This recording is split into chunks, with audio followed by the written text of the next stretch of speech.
आहे आपण दसऱ्याला उंबरठ्याची पूजा केली आणि हे बघा आपण घराला स्वतः तोरण बनवलं आहे. हे आपल्या शेतातले भाताचे लोंग आहेत, ही आपली कुरडईची फुलं आणि आंब्याची पानं, झेंडूची फुलं असं हे तोरण बनवलंय घराला.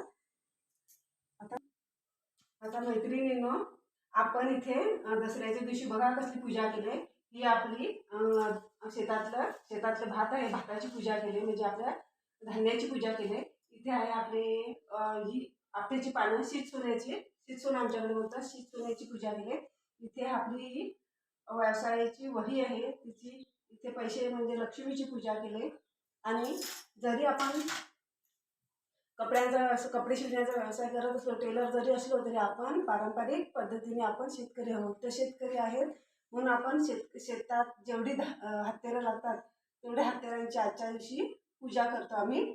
तर तुमच्याकडे पण अशीच पूजा करतात का? कमेंटमध्ये मला सांगा.